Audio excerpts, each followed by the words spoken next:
Whaatala whātu talafola Radio Samoa i le nei tae au, ma lo le soifua manuia, o si mai le whaafonga talo le nei asolua.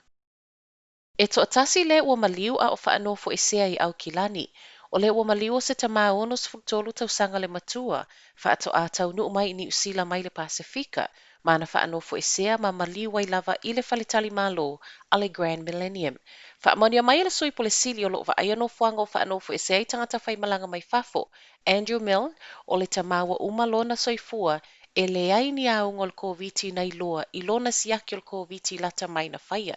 E le o mautinoa po le ale umi talo na whaanofo e sea lea tama, a e le i maliwana nafi, ua whaia neiso e so enga i lona tino maliu. O le poana poana whailo aloa ia tuai fo i le mtanga luenga o pisinisi mga luenga ia i lato umo lo ono nofo i lea whalitali malo e ala i se tusi le maliu o lea tama. O le afa o popo siaki mo pase se whai malanga mai atunu o lo o mawalunga le ono la matio o tangata i le COVID.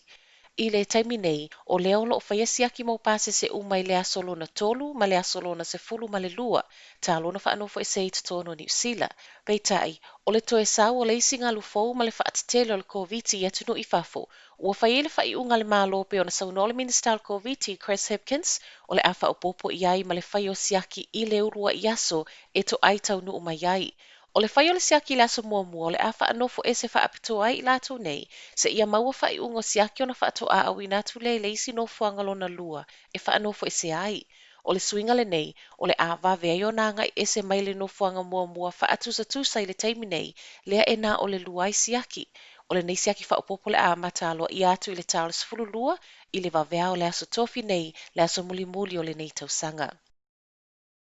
I le COVID lava, o lea ua sila le malo i le whaauwhi mai o le tatau na whai o siaki o le COVID mō pāse se uma mai le United Kingdom i le māsina fou. Sau nole minister o COVID Chris Hipkins, o loo whaatala noa ina pēle nei mata upu, ma o seisi fo i whaupopo ngai pāse se malanga mai e mo o mia ai, le mua i whai loa le pepa whaamaoni o le whai ungo siaki o le COVID whato ama whaina o soilunga le vaalele.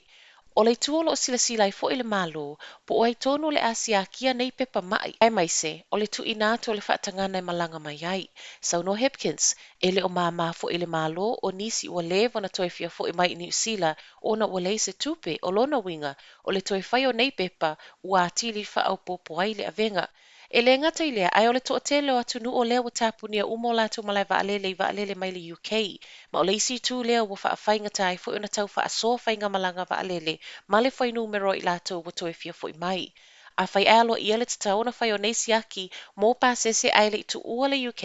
o lona winga, o le ale ma whai o na whai malanga mai i lato wa wha amaoni e siaki wa mau el COVID. Sau no le minsta, o le wha atupe ino nei siaki mō tangata mai le UK, o le apa u lava lea i pāse se whai malanga mai.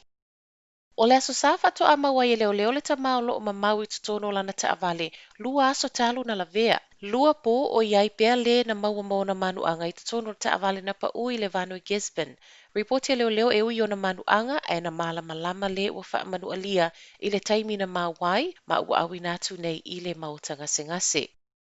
E to tolu isi tangata mali liu wha o popo o na o wha lave tau ta avale. O le vavea na le ila la talata i le tūlai 5, tūlai mai eise isi wha avlawe tau ta avale la talata i Palmerston North, le ua maliwai le to atasi, ai awi nātu le isi le mautanga singasi ona o manuanga tinga ina. O le aso nafina tūlai mai fo ise isi wha avlawe tau ta avale, la talata i Lumsden i le Southland i lungo le Riverton Wollaston Town Highway. Na maliwai lava ma tamai lea no fuanga, ai awi nātu le tinai manuanga tinga ina le mautanga singasi i Dunedin, muli ane maliu i le afiafia na nafi. Walua i lunga le to afitu tangata ua mali liu ona o whaalavlave i lungo le ala tele, a mata whaamawina mai le aso tofi o le vai aso tāluai, ma ua sili ai le foi numero i lātou na mali liu, i le taimi lava le neo tau sanga tāluai e na o le to ono. Au mai ai mawhautuanga ma le pule ngofe malanga inga i lungo le lau ele, tau tuanalo saunga le mu ona o le pisi o awala i tangata whewai, a o iai malo longa mta whaunga le kerisimasi ma le tau sanga fou.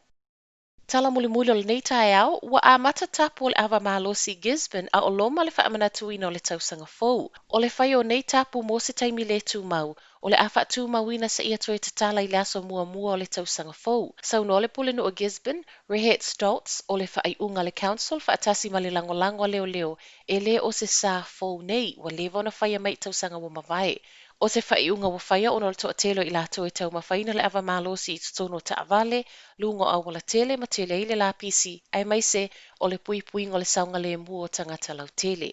Tala nao le nei tae au manuia tele le nei aso.